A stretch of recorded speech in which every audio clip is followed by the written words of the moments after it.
Bienvenue dans cette deuxième partie de l'émission Témoin avec Jean-Luc Ferrer, Laurent Fent pour vous accompagner. C'est sur Immedia que cela se passe, hym.media.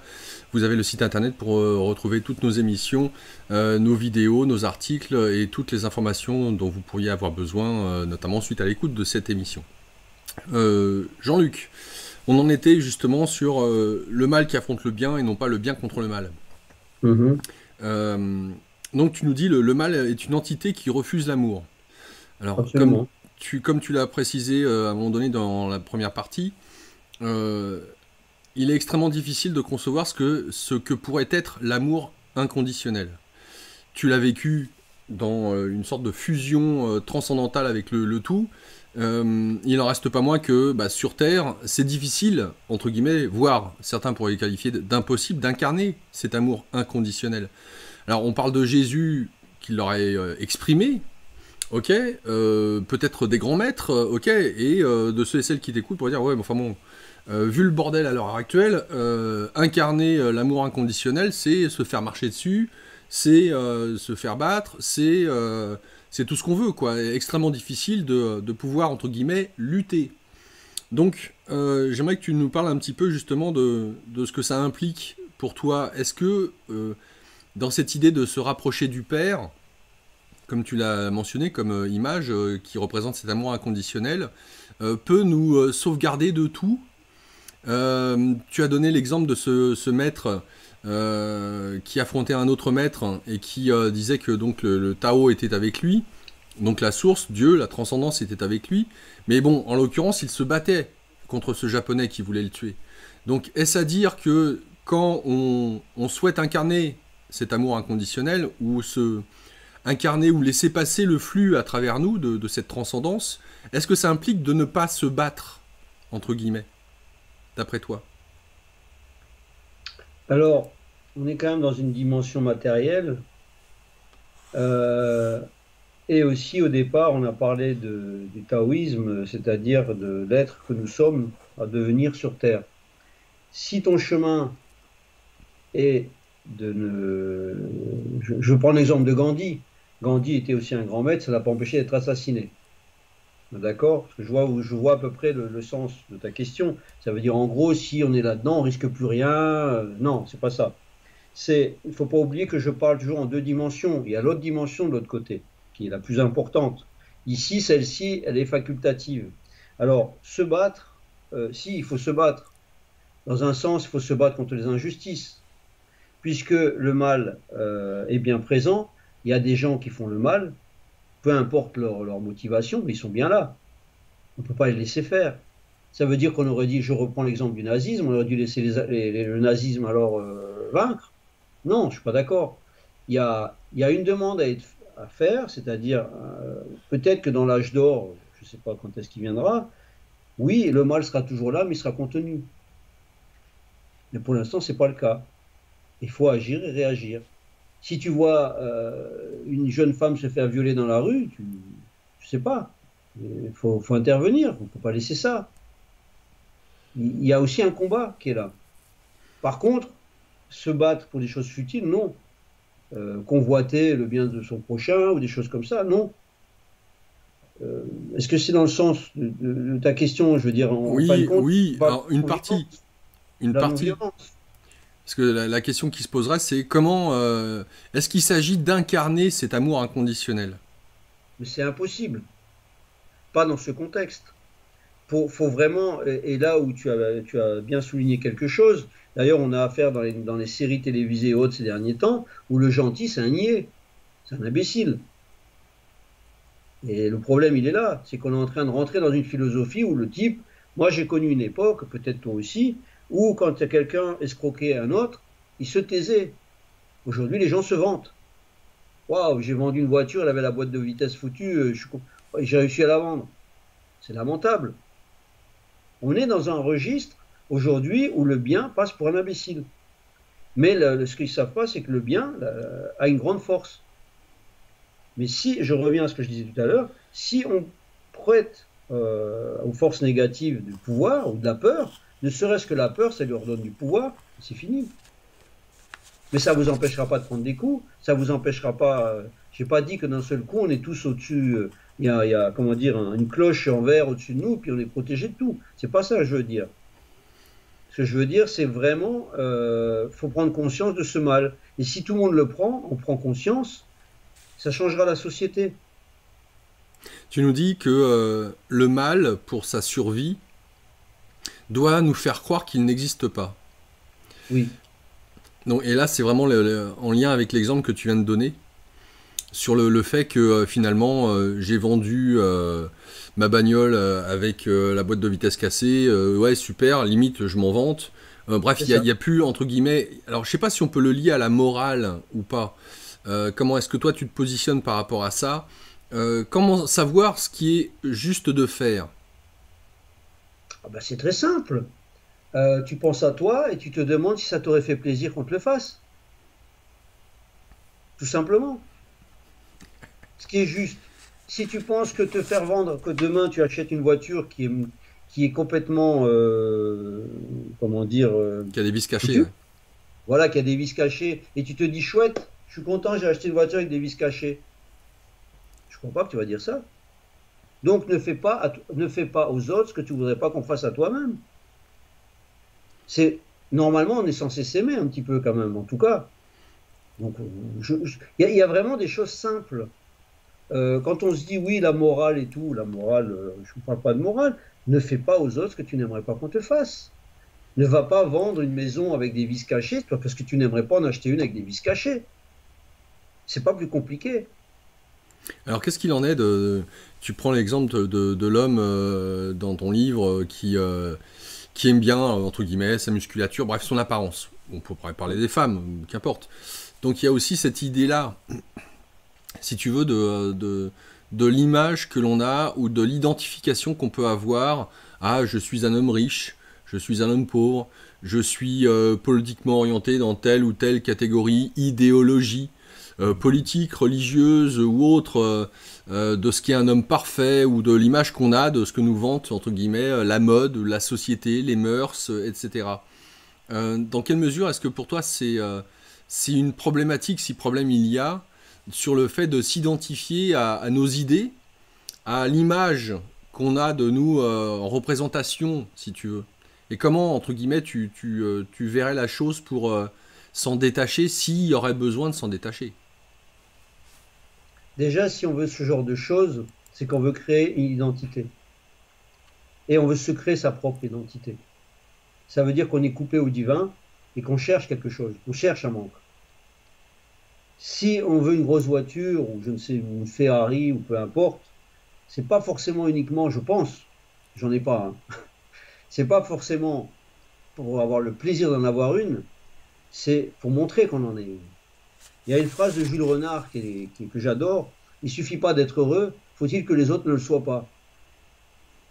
Donc, toute cette recherche, c'est une recherche de compenser un vide. Si tu as comment dire, ce lien, c'est difficile, puisque moi, je ressens, et je ne veux pas faire l'élitiste ou quoi, mais ce vide, moi, j'ai eu aussi ce vide que j'ai voulu remplir. Quand j'avais ni Dieu ni maître, j'ai essayé de compenser par plein de choses. Je veux exister. À la limite, je deviens mon propre Dieu. Donc, si je deviens mon propre Dieu, je veux accumuler des choses qui font, même aux yeux des autres, je suis quelqu'un.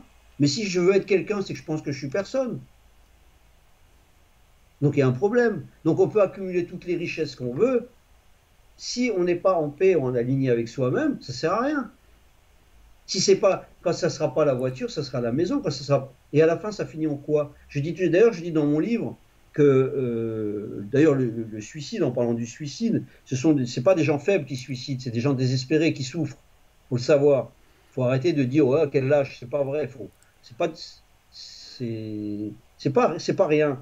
Et donc, quand on voit ce genre d'attitude au niveau des personnes, c'est qu'il n'y a plus rien. Les célébrités, il y a des célébrités qui se suicident. Ils ont tout. Ils ont le regard des autres, ils ont l'argent. Il faut savoir que Gainsbourg, il est mort seul dans sa chambre et il essayait d'avoir du monde. Et c'est quand même un paradoxe où quelqu'un célèbre meurt seul. Entre le paraître Est-ce qu'on veut être? Est-ce qu'on veut cesser de paraître pour être? Ou est-ce qu'on veut cesser d'être pour paraître? C'est ça les vraies questions en fait. Ce que je veux, quand je parle moi quand je faisais du sport, effectivement, en plus je regardais les magazines de super-héros, alors moi aussi je faisais de la muscu et tout, j'aimais bien. Après c'est beau, le corps humain est magnifique, mais est-ce qu'on le fait pour être juste bien ou pour l'autre? Et si on le fait pour l'autre, pourquoi? C'est qu'on a un problème. Quand je parle de la relation amoureuse, est-ce qu'on est sûr d'aimer la personne avec qui on va se marier? Parce qu'en fait, c'est un acte commercial, tout ça, quelque part. Bien sûr, il y a des gens, ils vont hurler, mais je fais quoi? Je me vends. Je vais pas, quand je veux charmer une femme ou une femme veut charmer un homme ou peu importe, elle va pas venir avec son peignoir et ses bigoudis. On est en train de faire de la vente. Mais la vraie question, il faut se montrer tel qu'on est? Je le donne l'exemple. On est prêt à accepter tout. Ah ouais, je vais le changer. Je vais la changer. Mais non, il faut se montrer tel qu'on est. Si mon épouse et moi, on a maintenant 38 ou 40 ans de vie commune, pourquoi je ne me suis jamais montré autre que ce que je suis? J'ai une amie un jour, il y a longtemps, elle m'a fait une scène, une amie à moi, hein, alors que j'ai rien à voir, parce que je regardais une fille, c'était en été, qui avait une mini-jupe. Et puis je tourne la tête. Ouais, c'est une honte. J'ai dit, mais pourquoi tu me parles comme ça? Ouais, devant ta femme. J'ai dit, premièrement, j'ai toujours, quand je vois une belle femme, comme toi tu vois un bel homme, tu vas le regarder. Pourquoi je dois dire, ah non, non, non, non, et après tricher? Il faut être soi-même. Surtout pas tricher. Je donne toujours l'exemple dans mon livre du gars qui mange des tomates et du chou-fleur et qui a horreur de ça. Mais lui, il est le premier rendez-vous, alors qu'est-ce qui se passe? Ben, il va le manger. Et elle est contente parce qu'il a accepté. Allez, ça y est, c'est bon, on y va. 3 ans après, il lui met presque le plat dans la figure parce qu'il déteste ça. Et la femme ne comprend plus. Mais qu'est-ce que c'est, t'as menti? Pourquoi tu... Mais non, il a voulu plaire, on veut se vendre. Pourquoi? Encore en exergue, la peur. La peur d'être tout seul, la peur d'être rejeté, la peur de ne pas être aimé. On revient sur cette peur. Donc, le but, c'est dans cette société, savoir ce qu'on veut. Si tu aimes bien être un corps de bodybuilding et que ça te fait plaisir, et que c'est pas au détriment de ta santé, pourquoi pas? Mais si tu le fais parce que ça t'apporte quelque chose, ça sert à rien. Parce que si tu l'as pas en toi, ça va s'arrêter. Tu mentionnes que Alors, pour en venir sur la notion de la source, qu'on a le mental, donc le menteur ou l'ego, c'est comme une sorte de parasite. Et d'ailleurs, pour se connecter, c'est un parasitage. Or, ça pourrait paraître compliqué. Donc, quand tu regardes, toi, il y a, je sais pas, peut-être 30 ans de ça, et que tu vois maintenant, aujourd'hui, qu'est-ce qui facilite ta connexion au divin? Qu'est-ce qui te permet de ne plus être, entre guillemets, parasité? Parce qu'on pourrait dire, ouais, non, mais les pensées, vu que c'est pas nous, je dirais, c'est non-stop potentiellement, elles sont tout le temps là, elles nous agressent, elles nous font douter, elles nous tentent d'aller dans cette direction plutôt que dans une autre, etc. Donc le parasitage, comment est-ce que tu penses l'éradiquer, l'évacuer dans peut-être une certaine mesure, sans pour autant dire totalement? Non, totalement, c'est pas possible. Par contre, plus on avance dans cet instant présent et de connexion à la source, plus le parasitage devient faible. C'est-à-dire, plus on avance, plus cette parole, cette petite voix ne vient plus, ou très rarement. Pourquoi? Si je suis un être intelligent et que j'essaye de convoiter quelqu'un et que je sais que je n'ai aucune chance de le convoiter, pourquoi veux-tu que je continue alors qu'il y en a peut-être 100 à côté que je peux convoiter? Donc je vais changer de cible. Donc il ne va pas perdre de temps. Par contre, si le Christ s'est fait tenter même sous la croix, nous on n'est pas le Christ. Donc ça ne veut pas dire qu'il ne va pas revenir. Maintenant, le parasitage, c'est quoi? C'est le smartphone. Allez, qu'est-ce qu'on regarde? Publicité. Allez, est-ce qu'il m'a appelé? Le smartphone est vraiment un outil magnifique pour être déconnecté du divin. On n'a pas la paix. Si tu laisses ton téléphone, tu n'as pas la paix. Si tu mets pour tes notifications le vibreur, mais il n'arrête pas de sonner. C'est la dernière pub, écoute, j'ai même des hypermarchés ou des enseignes qui m'envoient des publicités, je ne sais même pas comment elles ont fait pour le numéro. Ouvert dimanche, moins 30%. À un moment donné, je dis, tiens, je regardais, je dis, mais c'est pas vrai, même là, c'est-à-dire qu'on nous empêche d'être en paix. En paix, ça veut dire être dans l'énergie positive, pas l'énergie négative. Il ne faut pas aller dans les fréquences basses, il faut aller dans les fréquences hautes. Et ça, on le sait. Quand tu regardes des films, moi, l'autre jour, j'ai vu un film, je ne donnerai pas le nom, j'ai éteint. Trop d'énergie négative. Il y a même des fonds dans certaines séries ou quoi, il y a du sadisme. Aujourd'hui, il faut quand même savoir que certains héros, je ne sais plus comment il s'appelle, le héros de Marvel, là, qui est complètement sociopathe et sadique, c'est un héros. Il faut savoir que Superman, dans les années 70 ou Batman, incarnait des valeurs positives, pas des valeurs négatives. Que tu vois qu'il y a un film où c'est des super vilains qui passent pour des héros, mais qu'on arrête. Genre le Joker. Je ne sais plus que non, c'est pas le jeu. Oui, mais ça fait partie, oui, il est avec. Je ne l'ai pas regardé. Je l'ai pas regardé. C'est-à-dire que tout doucement, et là pour le mal, si tu veux, insidieusement, c'est ce que je disais avec le yin et le yang, le blanc dans le noir, il donne un peu de bien et il tire vers les fréquences basses. Aujourd'hui, il y a des séries, il y a du sadisme. Je pense qu'aujourd'hui, ça répond à ta question, hein, au niveau comment être serein et autres, et être connecté à la source. Je pense qu'aujourd'hui, tu donnes certaines séries télévisées à regarder, si on pouvait le faire, à des gens des années 50, 60, je pense qu'ils vomissent sur la violence des scènes. Il y a des scènes qui, pour nous, aujourd'hui, parce que petit à petit, on les supporte. Aujourd'hui, on peut regarder une série où on coupe une tête. On en voit tellement. Alors les gosses, les enfants, avec leurs jeux vidéo où tu peux faire exploser la tête à distance, mais à la fin, c'est normal. Et c'est petit à petit, petit à petit. Si demain, je te touchais l'épaule tout doucement et que petit à petit, j'augmente la pression, à un moment donné, je pourrais mettre mes mains sur ton épaule, tu ne le sentirais pas. Ton épaule serait habituée. Donc c'est un peu ça. C'est à nous de voir quand même. Il y a des choses qui nous rendent... De toute façon, il y a des choses en nous... Il y a une sorte de baromètre, on le sait.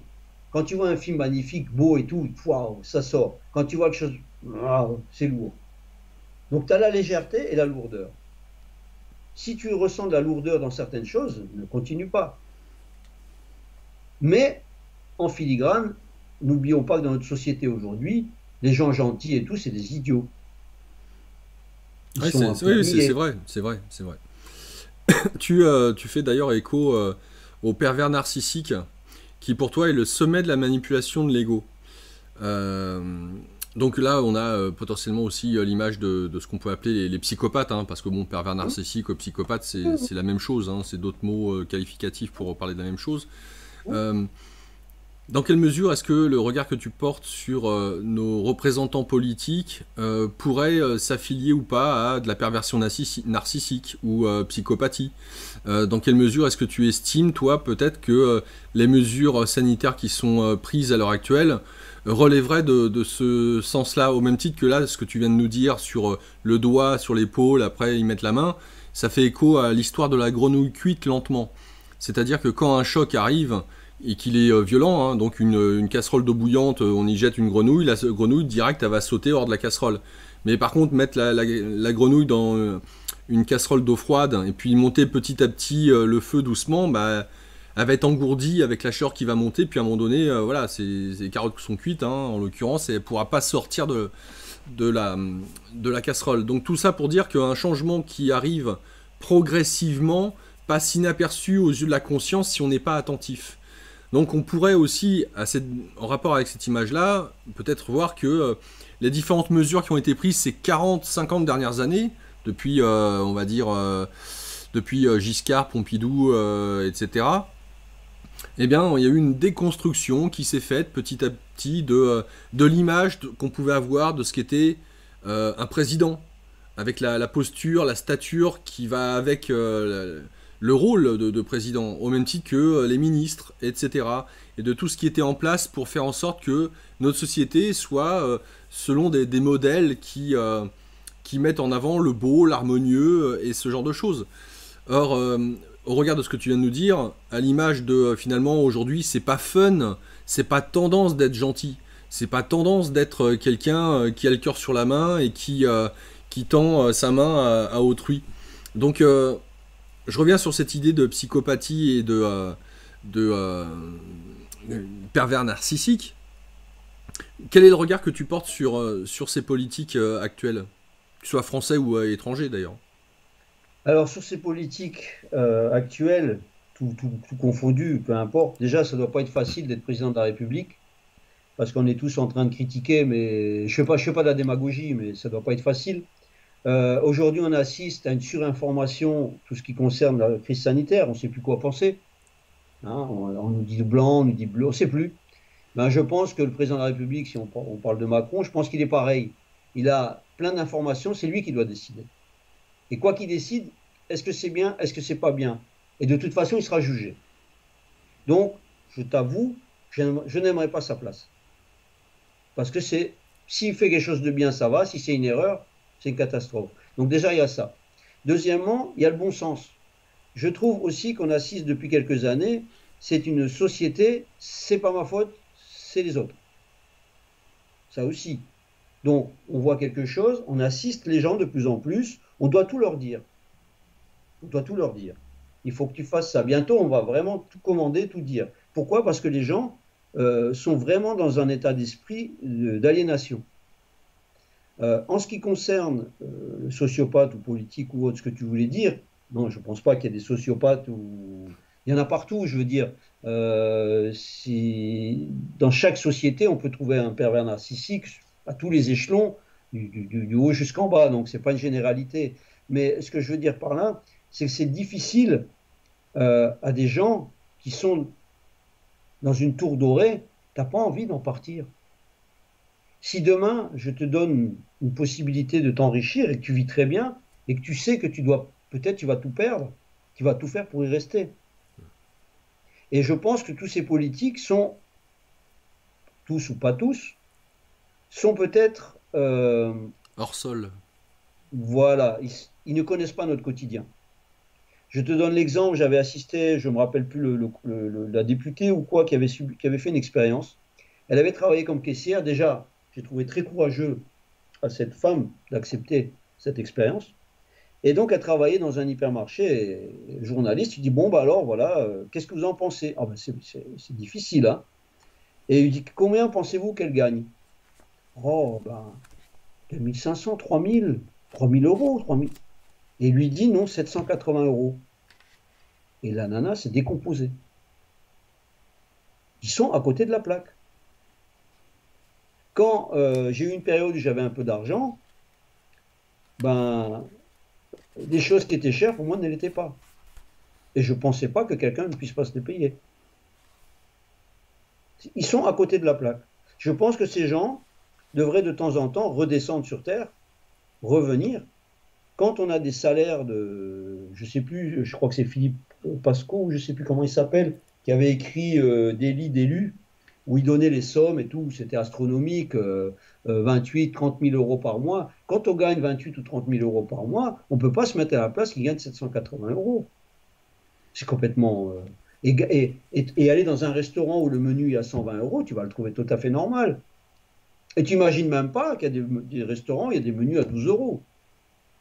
Hein, ça, c'était le sketch, je ne sais plus qui c'est qui avait fait un sketch, il disait, les pauvres sont complètement idiots, ils ne trouvent pas de grands appartements, mais ils vont en place Vendôme, il y en a plein.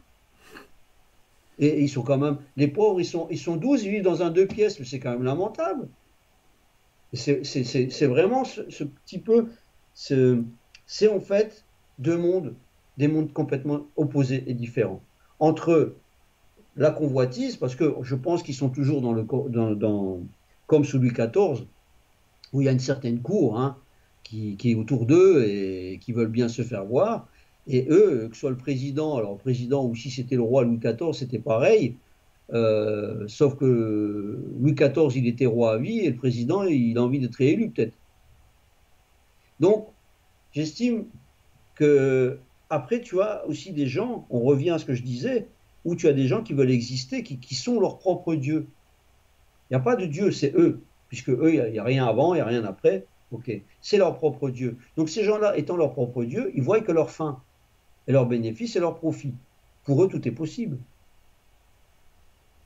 D'ailleurs, à une époque, quand j'avais renié Dieu aimait, tout, je rencontrais quelqu'un qui était complètement athée, et je pense que c'était quelqu'un qui avait des valeurs chrétiennes, mais incroyables.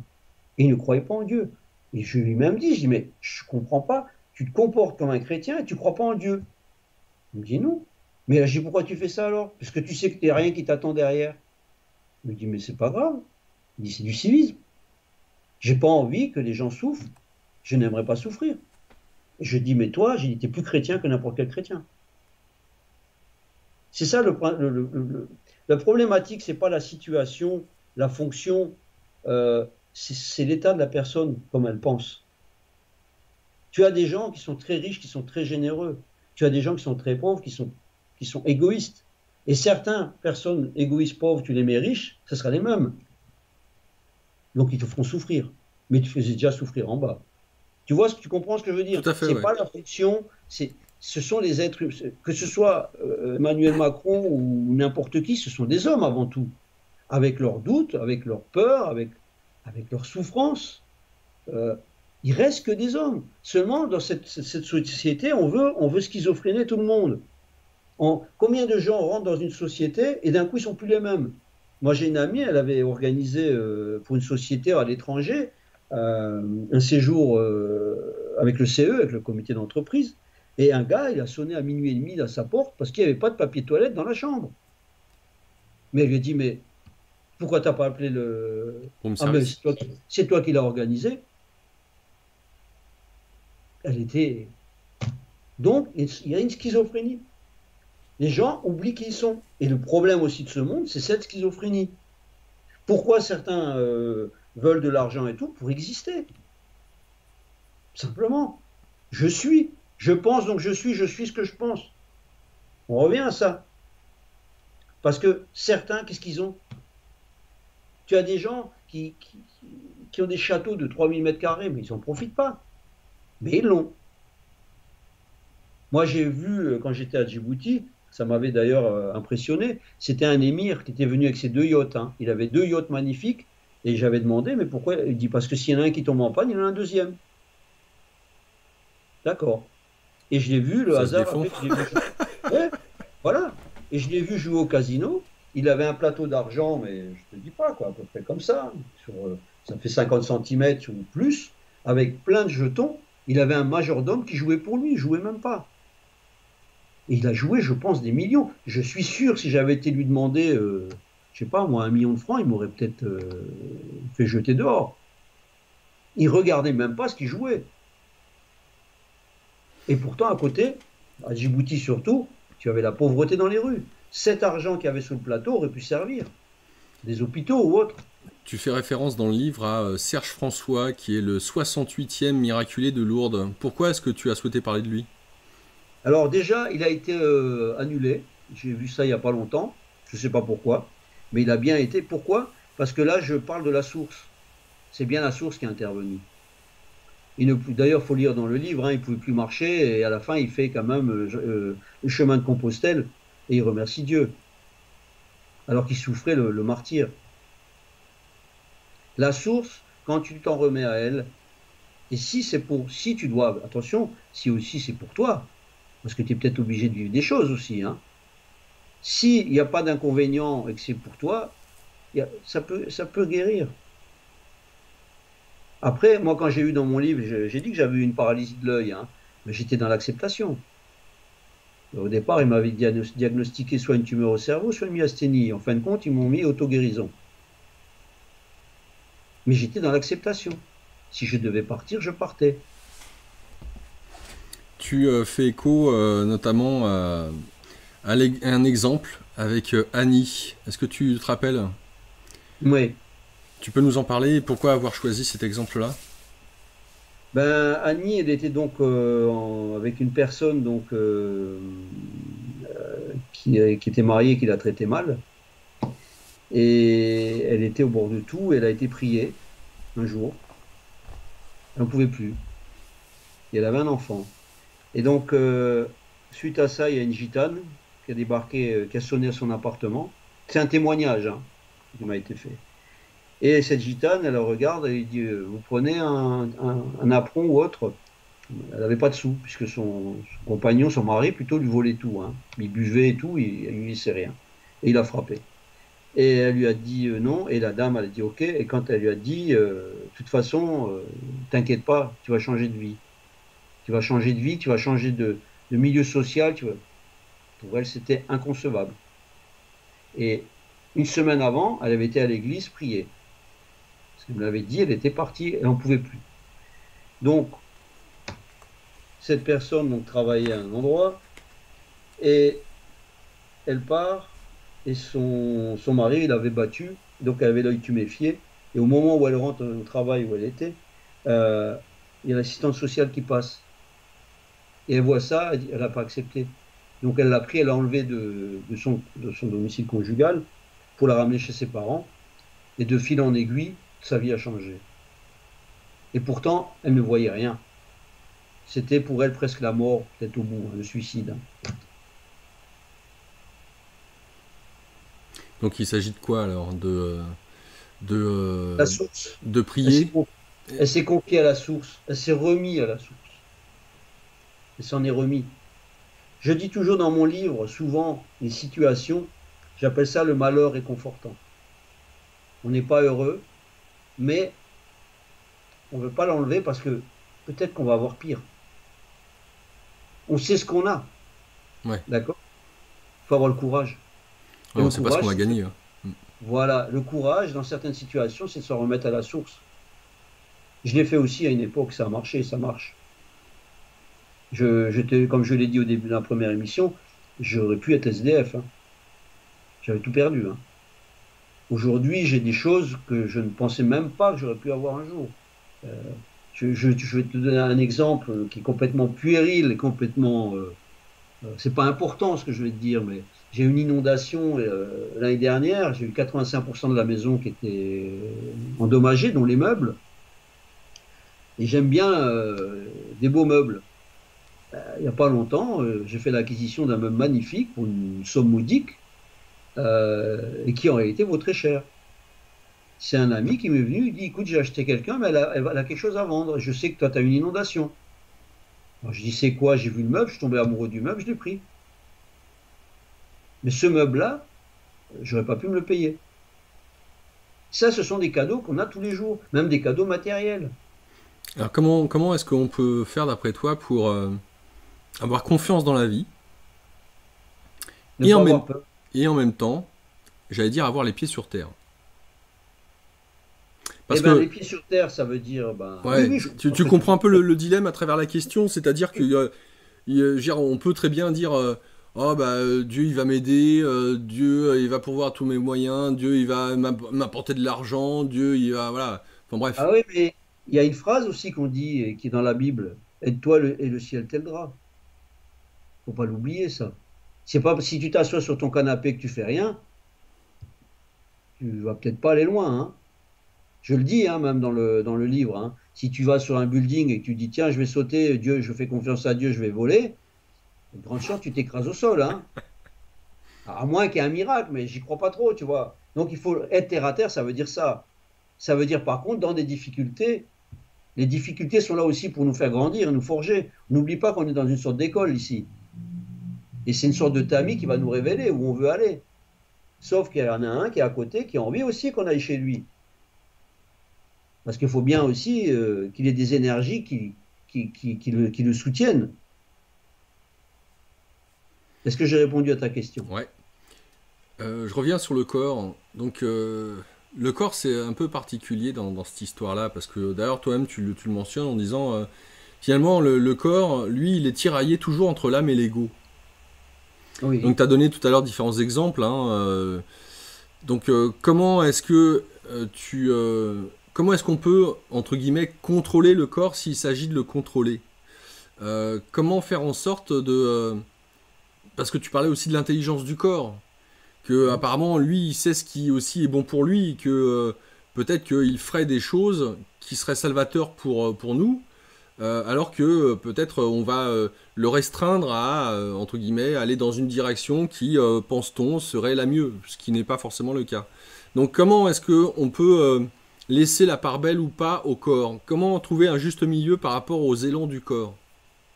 Alors déjà, le corps, c'est notre moyen de transport. Tu n'en as pas d'autre. D'accord? On ne peut rien faire d'autre sans lui, déjà. Donc, il faut le respecter. Euh, Aller dans des choses à outrance, ça ne sert à rien. J'ai déjà vu des photos de bodybuilding qui ressemblent de bodybuilders qui ressemblent plus à rien. Ça, c'est l'ego qui s'en est pris. Et c'est lui qui fait ça. Et là, c'est de la souffrance. Donc, il ne faut pas maltraiter son corps. Il faut le considérer comme un ami. Un ami, tu ne lui fais pas de mal. Et il faut bouger, il faut marcher. Quand tu as un chien, tu vas le promener. Si tu es un bon maître, tu le promènes. Si tu es un mauvais maître, tu le laisses tout seul. Et puis le pauvre, on sait ce que c'est. Donc, il faut le considérer. C'est pour ça que je mets la comparaison du corps avec un chien. Et on peut en faire ce qu'on veut du chien. Soit on le dresse pour être gentil, ou on ne le dresse pas. Il peut être gentil tout seul. Soit on en fait un tueur. Bon, en même temps, tu parles de la souffrance du corps et que maltraiter son corps, bon, c'est pas forcément bon et ça relève de l'ego. Donc j'entends. Et en même temps, il y a un côté qui pourrait paraître paradoxal, c'est-à-dire que qu'est-ce que ça implique pour les ascètes, les moines, faire des jeûnes ou s'astreindre à, je sais pas, par exemple, Saint-Jacques-de-Compostelle, faut se les taper, les 1500 km marcher peut être une source de douleur. Et dans notamment la tradition chrétienne, il y a beaucoup de fêtes pour, entre guillemets, le corps et ce que ça peut impliquer pour certains peut-être de maltraitance pour le corps. On inflige au corps un jeûne, on ne le nourrit pas, mon Dieu, catastrophe. Ou alors je sais pas, il y en a qui vont peut-être se flageller, j'en sais rien. Où Ça on parle existe. des ascètes en Inde, et Bouddha en a été un exemple parfait, où voilà, on médite pendant des heures, on s'abstient de dormir, on s'abstient de manger. Donc à croire aussi que la douleur peut être une source pour trouver la connexion à Dieu ou la voie à Dieu. Est-ce que Jésus a eu besoin de la douleur pour trouver la voie à Dieu? La seule douleur qu'il a Ouais. eue, c'est sur la croix, et hélas, il n'avait pas choisi. Donc, s'infliger des douleurs pour, pour accéder, faut pas, je reviens à ce que j'ai dit au début de la première partie, on est dans un contrat de naissance et de mort, on va mourir. Donc, le corps, il va mourir, ça c'est clair. Donc, le maltraiter, si on veut faire l'ascétisme, ça s'appelait quoi? Je ne me rappelle plus cet instrument que certains moines avaient, j'allais le dire, ils mettaient ça à la cuisse ou ailleurs et ils se l'infligeaient, c'était un sylve, je crois, ou je Oui, ne il y sais avait plus. ça chez l'Opus Dei, ouais, avec des griffes qui rentrent dans la chair. Ouais. Ou alors ils avaient des fouets avec des clous Hmm. qui se flagellaient. Tout ça pourquoi? Parce Pour que faire en fait, pénitence. oui, mais là je reviens sur ma philosophie, c'est que dans ce contexte-là, ils n'avaient rien maîtrisé. Ils mettaient le corps, c'est le corps qui disait que c'était le fautif. Pourquoi? Parce que eux, ils avaient envie de le faire. Donc l'ego était là, eux, ils allaient vers l'ego et ils disaient non, c'est le corps. Non, c'est pas le corps. Je veux dire, dans, euh, dans les pulsions, le corps, il est là. Alors bien sûr, il y a le sexuel et tout. Quand on dit oui, il y a des tentations, des fois, comment on peut résister aux tentations? Ton corps, il va faire ce que tu veux. Si tu décides de tromper ton épouse, c'est quand même toi qui décides. Le corps, il va pas dire non, surtout si elle est jolie. Par contre, si tu penses que tromper ton épouse, tu vas lui faire du mal, ça va peut-être te faire. J'avais écrit dans Pensée éphémère, c'était mon premier livre. Il y a certaines personnes, quand ils ont fait des choses qu'ils regrettent, ils pleurent. Est-ce que c'est pas mieux de pleurer avant de les faire? C'est plus simple. Donc le corps, le flageoler, le torturer, parce que tu as envie de quelque chose, tu n'as rien résolu. Hein. À ces conditions, coupe-toi le bras, quoi. C'est pas ça qu'il faut faire. Il faut être en harmonie avec le corps. Le corps, il va te suivre comme il suit l'ego. Seulement, c'est une discipline. Parce que l'ego, il est toujours là. Il est toujours enclin à ce que ton corps, ben, t'as pas envie de marcher. Je sais de quoi je parle. Ma mère qui est décédée a fini dans une chaise roulante. Elle ne faisait aucun exercice. Je lui disais, le corps, si, comme je dis toujours, si tu ne marches pas à 20 ans ou à 30 ans, tu ne marcheras pas à 60 ni 70. Il faut l'entretenir, c'est un animal. La nature a horreur du vide. Du moment que tu n'utilises pas quelque chose, ça tombe en péril. Donc, par rapport à ces genres d'assets, ils peuvent le faire s'ils veulent. Ok, ils peuvent avoir l'illumination. Pourquoi pas? Moi, je suis pas, hein, je juge pas. Hein. Les gens font ce qu'ils veulent. Hein. Mais c'est de la souffrance. C'est de la souffrance. C'est pas parce que je vais à l'extrême. C'est pas parce que les eunuques, on les casserait qu'ils avaient peut-être pas d'envie. Donc, souffrir, oui. Euh, Pourquoi pas pour certains? Moi, personnellement, je ne vois pas l'utilité de souffrir. Je pense que la souffrance qui vient inopinément, qu'on n'attend pas, elle suffit déjà. Tu mentionnes dans ton livre alors, la conscience collective, comme par exemple la conscience collective d'une foule, et puis notamment la conscience individuelle. Alors pourquoi est-ce que tu as souhaité aborder ces deux éléments-là? Parce que même Freud avait fait des études là-dessus. Une foule a à peu près un âge de 4-5 ans.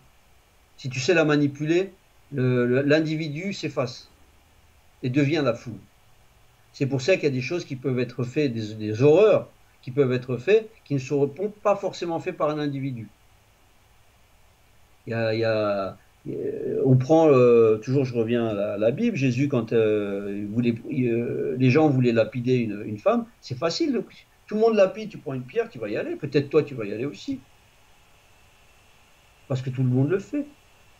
Quand d'un seul coup il y a un élan comme ça, là, quand il y a eu la foule aux Champs-Élysées, quand on était champion du monde, cette foule positive, mais tu imagines si tout le monde était dans cette foule positive, les grandes choses que nous ferions.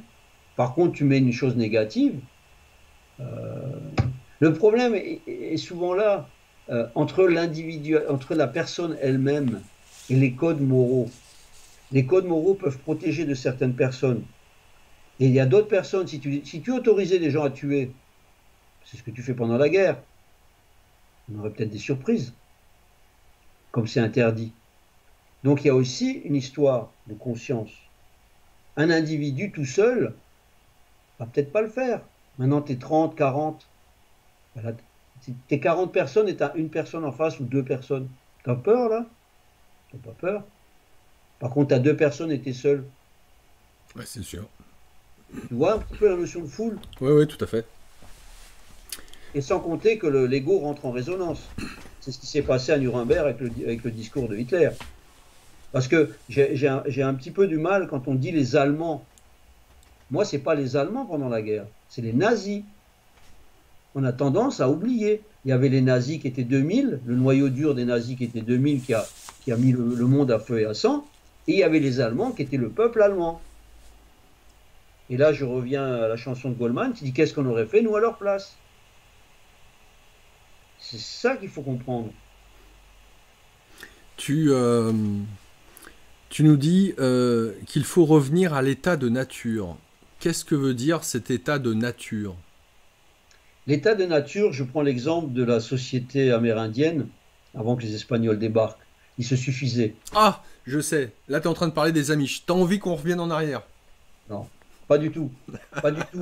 Si on peut allier le modernisme avec cette façon de vivre, bon, je vais être concret. Aujourd'hui, qu'est-ce qui se passe?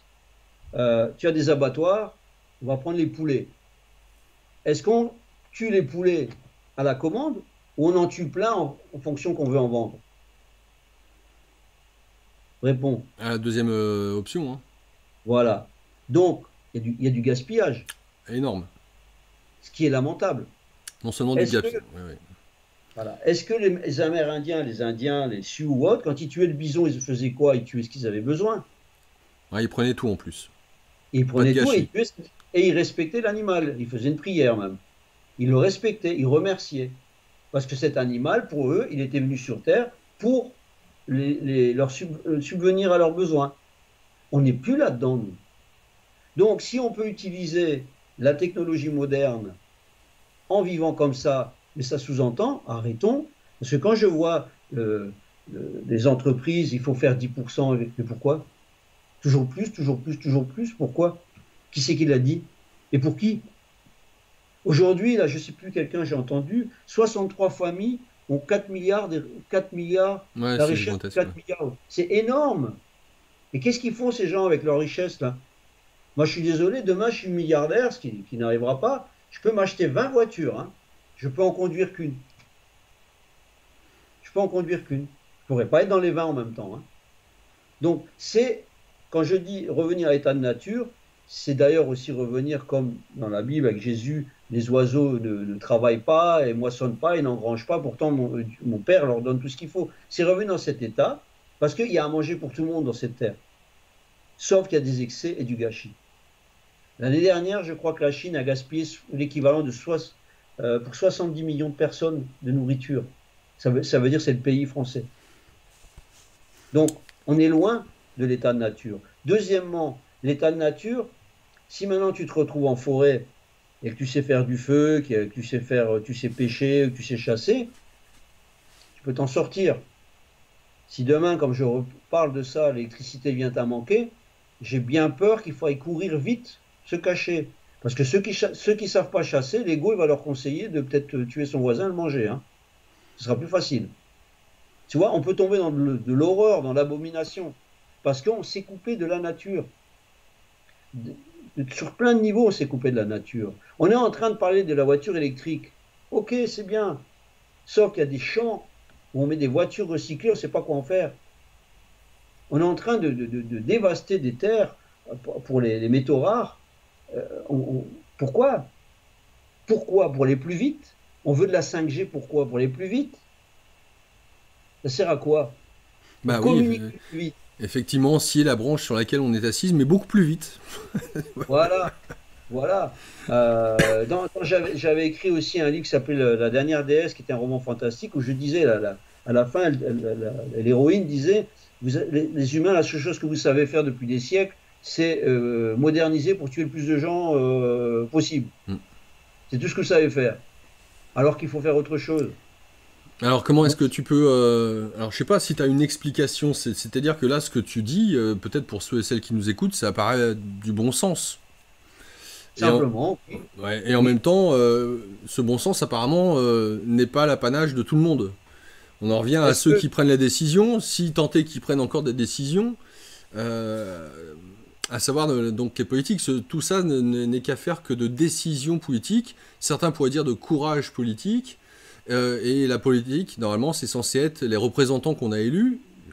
Bon, après, voilà, on rentre dans des considérations un petit peu peut-être complexes, à savoir qui dirige, qui contrôle un petit peu tout ce système. Et on a aussi notre part de responsabilité certainement avec la manière dont on consomme, hein. Et puis comme tu l'as mentionné, avec les programmes abrutissants, ou qui privilégient, on va dire, le fait de tu peux réussir tout en étant con, et en même temps, si t'es gentil, le cœur sur la main, t'es qu'une merde. Bon, tout est fait pour nous orienter dans une direction et pas dans l'autre. Grosso modo, c'est ce que je suis en train de dire. Donc, la question qui se pose dans cette histoire, au regard de cette expérience que tu as fait, cette expérience de mort imminente, de décorporation, où il y a eu de fusion avec le tout, suite, je le rappelle, au fait que tu es sorti de ce concert avec ta femme, et que tu retournais à ton hôtel et que tu vois cette famille sous ce porche, où tu te sens déchiré de l'intérieur, la question reste toujours là. C'est-à-dire que ce déchirement, bon nombre de personnes peuvent l'avoir à l'heure actuelle. On peut se sentir déchiré intérieurement parce qu'on voit ce qu'on fait à la nature, on voit ce qu'on fait aux animaux, à l'eau, aux ressources naturelles, on voit ce qu'on fait aux êtres humains, sur la manière dont on pollue nos mers, etc. Et dire, bah, qu'est-ce que je peux avoir à y faire, moi, dans cette histoire? Comment je peux, entre guillemets, changer les choses? Et de se sentir totalement impuissant vis-à-vis de tout ça. On pourrait avoir le sentiment qu'il y a un rouleau compresseur qui est là. Et paradoxalement, tu nous disais tout à l'heure que tu as une paix qui t'accompagne, tu t'es jamais senti aussi bien. Donc, tu vois, ça peut paraître, en plus, Sans compter la situation sanitaire, de crise sanitaire dans laquelle on est, tu vois, où les gens anxiolytiques, antidépresseurs, ça a augmenté dans la consommation de plus de 110% l'année 2020, ce qui est gigantesque. Alors déjà qu'on était le premier pays au monde, alors là, on l'explose tout, quoi. Des agriculteurs qui se suicident tous les 3 jours, et là, c'est des entrepreneurs, des restaurateurs, bref. Donc, encore une fois, quand on écoute ce parcours et que tu nous dis ce que tu nous dis, qui pourrait paraître du bon sens, ceux qui t'écoutent vont dire oui, on est d'accord avec toi, Jean-Luc, mais comment on fait? Et est-ce que avoir la paix dont tu parlais tout à l'heure, c'est pas allez, advienne que pourra, de toute façon. Il y a le rouleau compresseur, ça sert à rien de s'en faire. Pas du tout, pas du tout. Là où je rebondis aussi sur ta phrase, oui, mais les politiques et tout, on retombe sur cette phrase ou cette philosophie, c'est pas ma faute, c'est les autres. Les politiques ne peuvent pas tout faire. Nous, on peut. Quand une personne que je connais ou qui change de smartphone tous les ans parce qu'elle prend le dernier, parce que c'est la mode, c'est qui? C'est la faute du politique ou c'est la sienne? On a un cerveau entre les deux oreilles, il faut le brancher, il faut le connecter. Moi, j'ai une télévision, elle a 10 ans, je ne l'ai pas changée, je la changerai que quand elle cassera.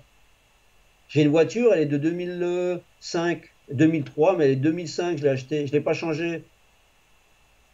Donc, je pourrais en changer. Je vais à la banque, je fais un prêt, et j'ai ma nouvelle voiture. Je ne le fais pas. D'accord? Donc, il y a plein de choses. Alors, ça a l'air de rien, ça. Oui, mais bon, alors le gars, il me dit, oui, le smartphone. Oui, mais moi, je suis seul. Mais si d'un coup, il y a, toi, tu t'y mets, moi, je m'y mets, tout le monde s'y met, ça s'arrête. Ça veut dire, l'océan est fait de combien? Il est fait de quoi, l'océan? De gouttes? Non, ce que je sache. Pourtant, les gouttes mises une à une, ça fait quoi? Ça fait même des tsunamis. Ça détruit tout. C'est que des gouttes. Un jour, il y avait une personne, j'étais invité dans une soirée chez des gens qui étaient très aisés, et puis bon, c'était une grande maison, et il y avait du champagne.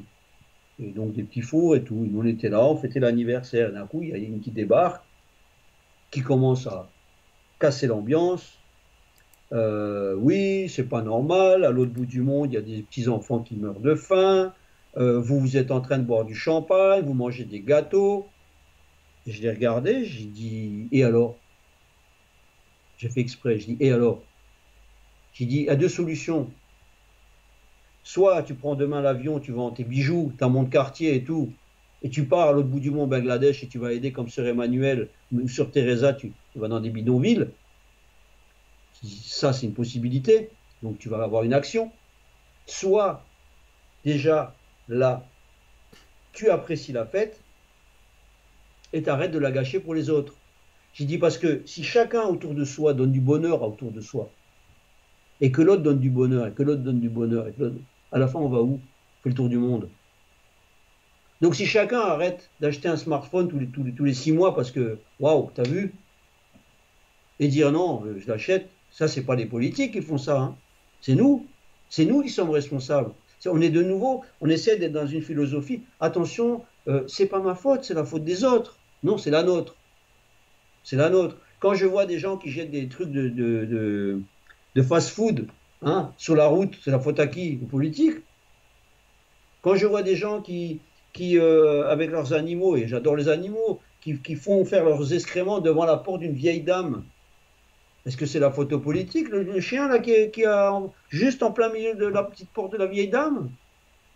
On est tous responsables de ce qu'on fait. Et ça veut dire ça, être en paix. Je ne suis pas en paix en disant le doux rêveur, là, le ravi de la crèche, ouais, je vais bien, tout va bien. Pas du tout, je suis conscient de tout ce qui se passe. Mais il y a des choses, je ne peux rien faire. Donc je ne vais pas me rendre malade. Et me rendre malade, ça c'est l'ego qui va me le dire.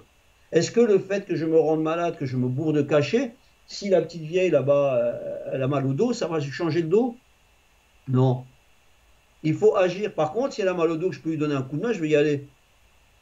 Je veux dire, c'est vraiment agir. C'est pas simplement. On est tous dans un monde virtuel. Déjà, les gens de la télé, ils vont m'en vouloir. Coupez votre télé. Moi, je choisis mes programmes, je regarde. La dernière fois, j'ai voulu regarder un film. J'avais l'impression qu'il y avait un film au milieu de la publicité. J'ai coupé. J'ai dit à mon épouse, j'ai dit, écoute, on arrête, là, c'est bon. Le film, il commence à 21h15, il finit à 23h30. Et il fait que 1h30. Ça, les gens, ils ne peuvent pas regarder ça. Ça veut dire le bon sens, oui, mais on peut aussi, arrêtons de dire que c'est la faute des autres. Arrêtons de dire que c'est la faute des autres.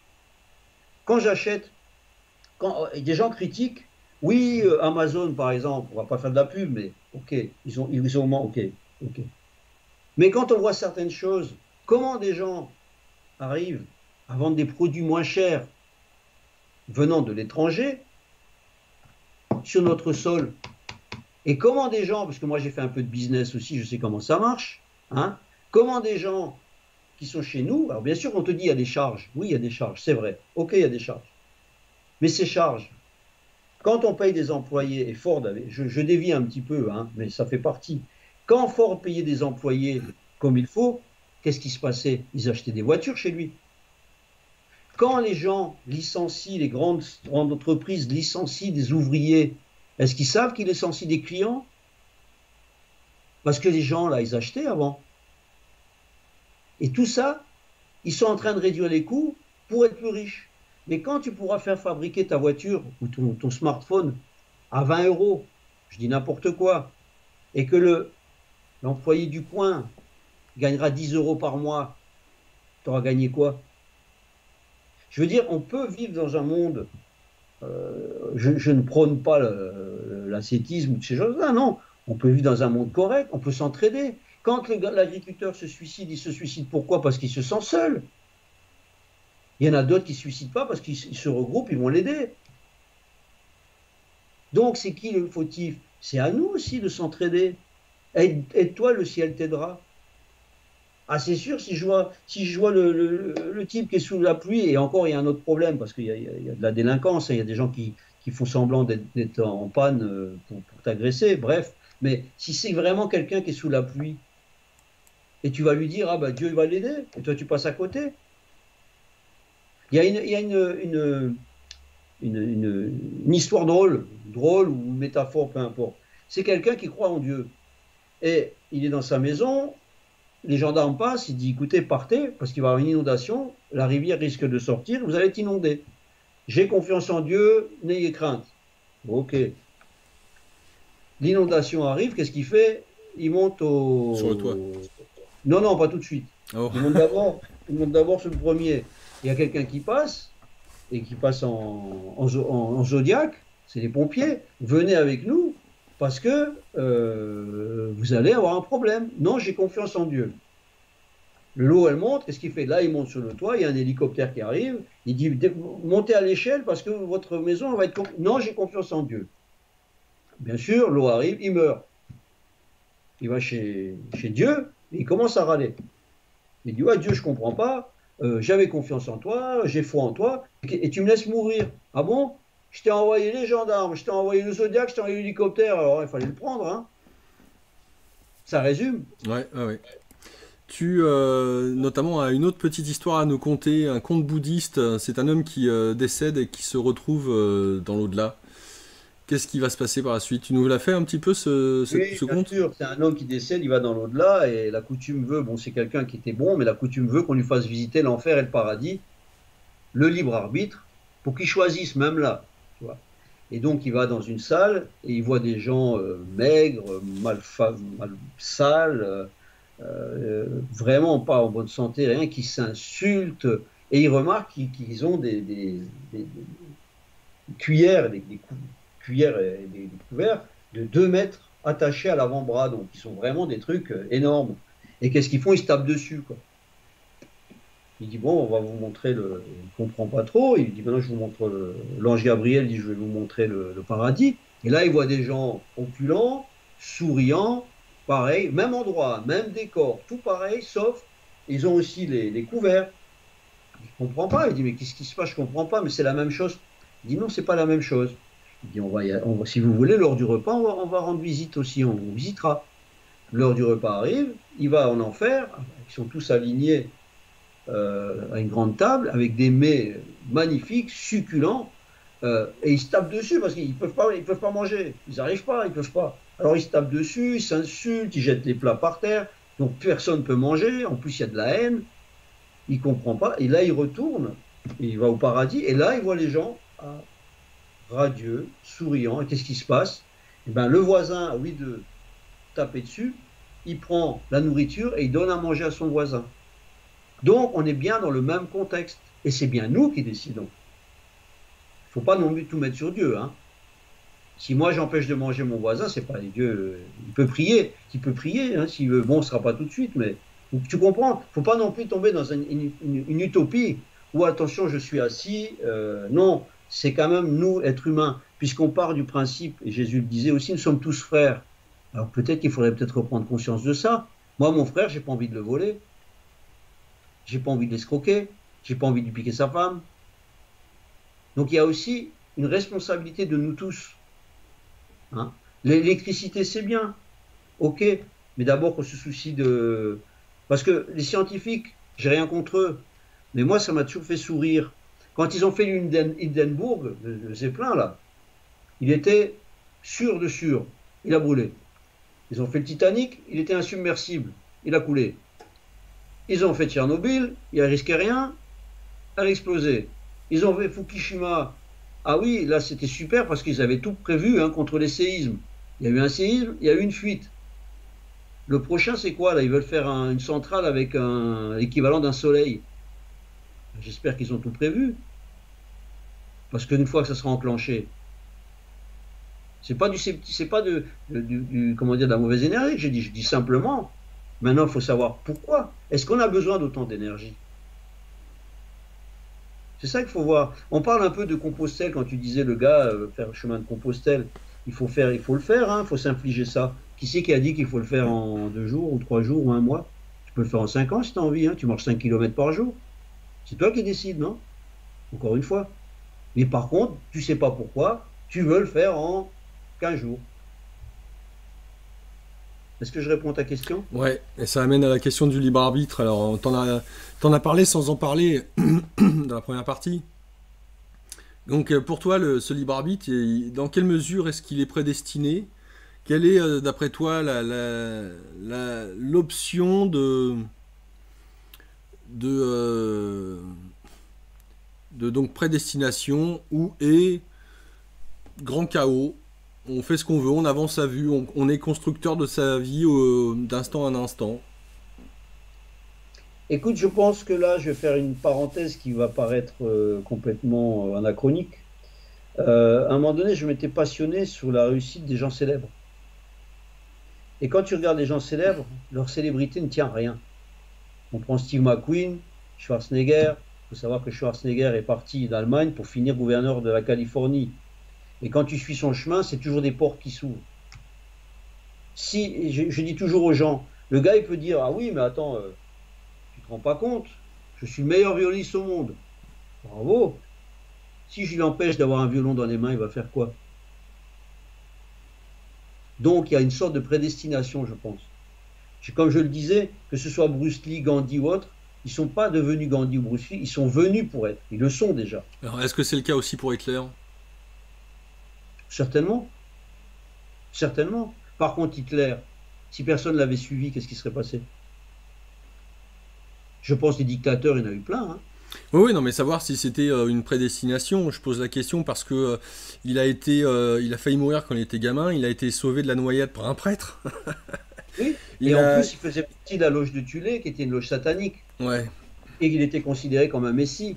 Aussi. Et parce qu'il faut savoir aussi que la force négative, elle peut aussi protéger les siens.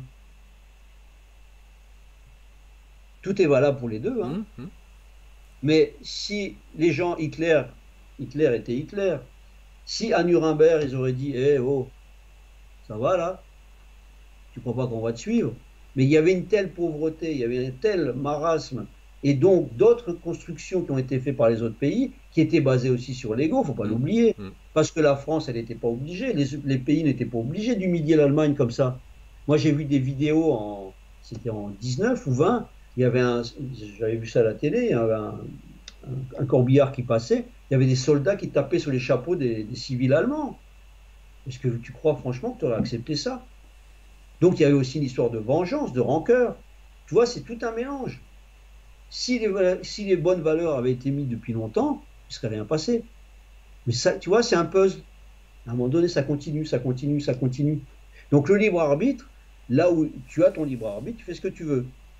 dans comment dire, une donnée. Comme je dis toujours, maintenant j'ai décidé, tiens, j'ai 59 ans, je vais faire danseur étoile. Je peux toujours essayer. Ouais, tu peux, ouais. J'avoue, je pense que je ne me trompe pas en pensant ça, que je ne vais pas réussir. Hein. D'accord. Donc, c'est le libre arbitre, hein, je peux essayer. Donc, il y a quand même des choses raisonnables à faire. Il y a certaines choses dans ta vie, quand tu suis le chemin de ta vie, les portes s'ouvrent. Quand tu ne le vois pas, ben, ça coince un petit peu. Et c'est pour ça que j'ai dit, des fois, tu as une porte et tu vas te retrouver là où tu voulais aller. Tu dis, mais mince, c'est là où je voulais aller, mais je ne suis pas passé par là.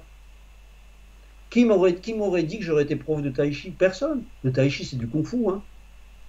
Qui m'aurait dit que je rencontre quelqu'un qui a un prof que j'aime beaucoup, qui fait du Wing Chun, qui était l'élève de William Chung. William Chung, c'était l'ami d'enfance de Bruce Lee. C'était combien était la probabilité que je le rencontre? Celui qui est parti en Australie? Ouais. Qui était en Australie. Ouais, William Chung est parti en Australie. Ouais. Quand un jour il m'a sorti ça, il me dit, mais tu sais pas qui c'est? Je dis, bah non, je sais pas qui c'est. Il dit, comment ça? Il dit, tu connais Bruce Lee, tu connais pas William Chung? Je dis, non. C'était l'ami d'enfance de Bruce Lee.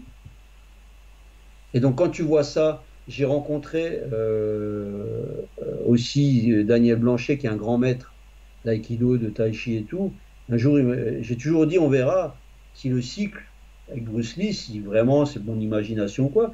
J'ai dit, on verra si un jour je rencontre quelqu'un qui l'a vu. Et un jour, en discutant avec un monsieur que j'aime beaucoup, le monsieur est venu par hasard, et il me dit, mais Bruce Lee, je l'ai vu, moi. Je dis, comment ça, tu l'as vu? Oui, à Londres.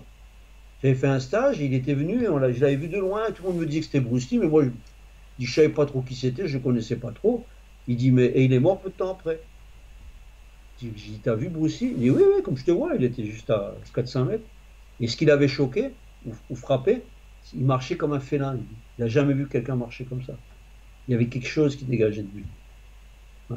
Donc pour te dire que au niveau libre arbitre, tu as ton libre arbitre, par contre, sur le mal.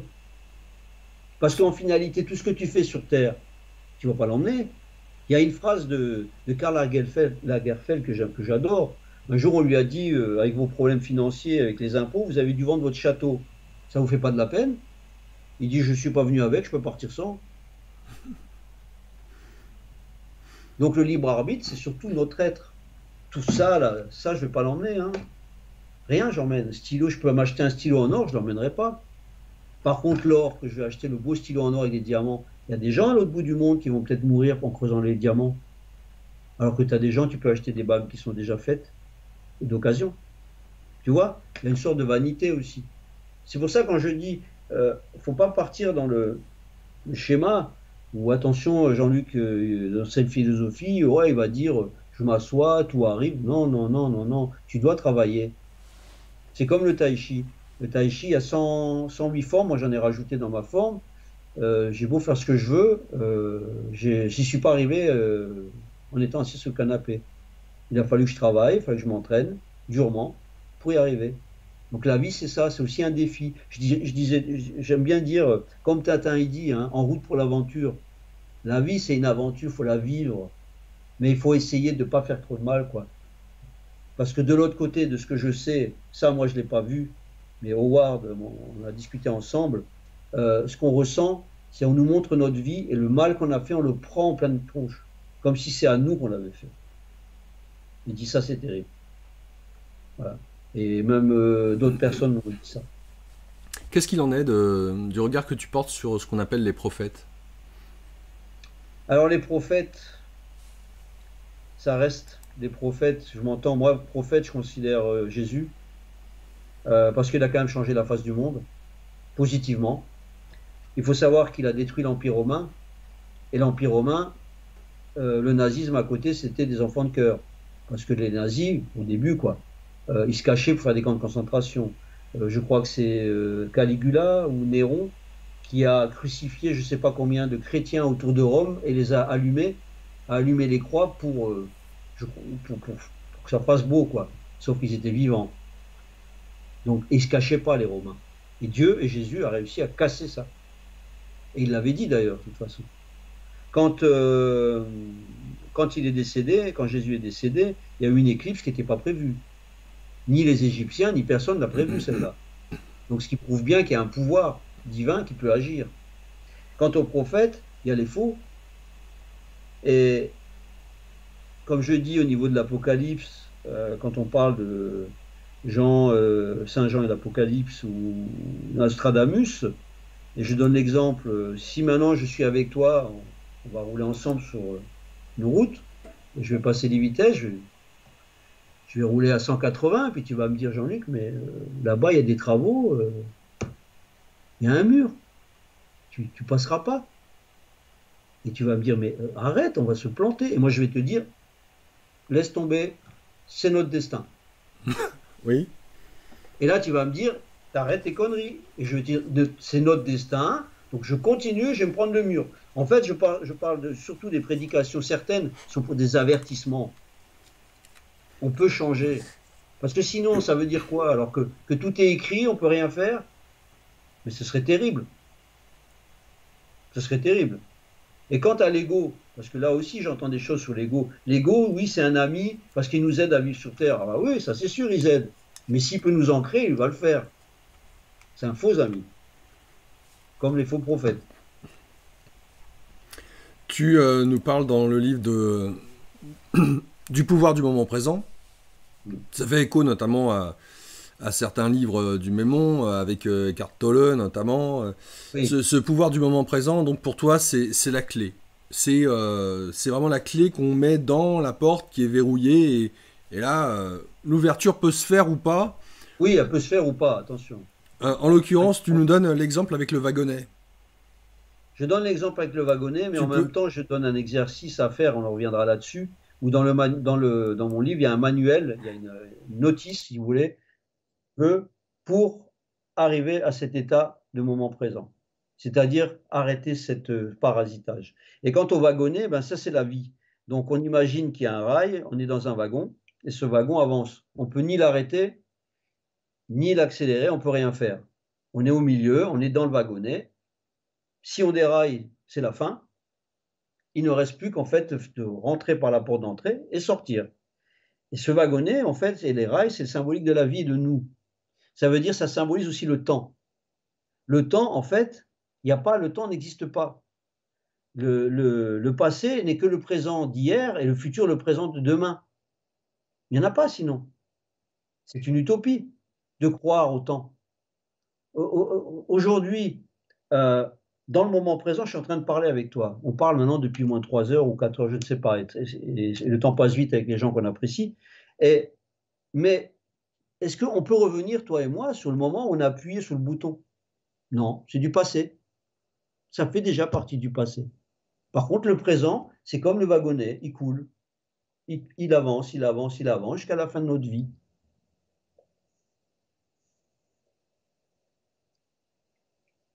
Alors, on arrive à la fin de cette émission quasiment. On, on clôt quelque part cette émission par justement l'importance de l'instant présent.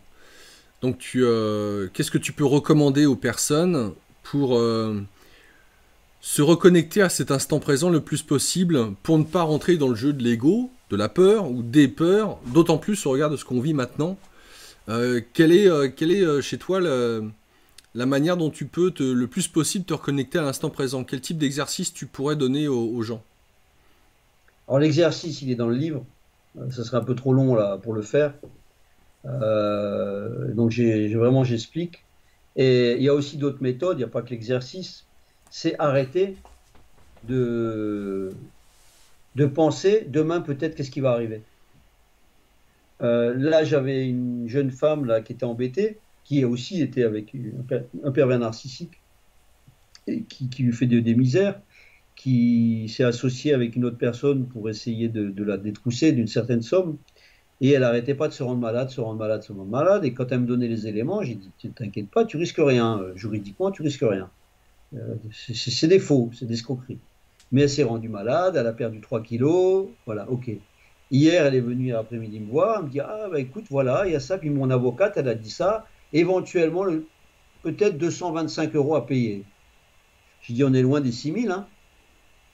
Elle me dit, oui. Je dis, ça va mieux, là? Oui. Je dis, ça a servi à quoi que tu te rendes malade, là, et que tu perds 3 kilos? Si elle avait vécu au moment présent, elle aurait fait confiance. Mais elle n'a pas fait confiance. Et je donne toujours l'exemple. Tu vois, voilà, maintenant, toi, tu es là, tu as la pierre qui est là-bas derrière chez toi, là-bas, tu vois. Cette pierre, je te demande de rester vers moi, de ne pas bouger, et je te demande de la déplacer. Est-ce que tu peux? Non. Ben, c'est ce que tout le monde fait en pensant au futur, au truc, et peut-être que si, et peut-être que ça. Tu te rends malade. Et tu peux te rendre malade en pensant que tu la déplaces pas, mais elle va quand même pas se déplacer, hein. Par contre, si tu acceptes qu'elle se déplace pas et qu'il va falloir que tu te lèves pour la bouger, ça ira mieux. Oui, c'est sûr. Tu vois ce que je veux dire? C'est Passer en à fait, l'action, ouais. c'est un état d'esprit. C'est un état d'esprit. Et l'ego, il nous chope là-dedans. L'ego va nous choper sur des petites choses. Euh, euh, L'accident que je cite dans le livre, c'est moi qui ai eu cet accident avec ma femme. On s'est endormi, là aussi un truc bizarre. Bref, je percute le trottoir, je casse la roue avant. On n'était pas loin de chez nous. Je dis, bon, bah écoute, on n'est pas loin, on laisse la voiture là, je ne pouvais pas la bouger, et on verra ça demain. Voilà, je suis rentré, le lendemain matin, je dis, ah oui, j'ai la voiture foutue. Je suis revenu, j'ai appelé un ami qui m'a aidé, parce que je n'arrivais pas, en plus, les écrous étaient grippés, je n'arrivais pas. Et j'ai appelé un ami, il m'a aidé, voilà, puis ça s'est fait. Mais j'aurais pu hurler, ouais, ouais, ouais. Ça aurait servi à quoi? Mais ça ne m'a pas empêché de bien dormir. Je veux dire, il faut faire la part des choses futiles, matérielles, et des choses graves.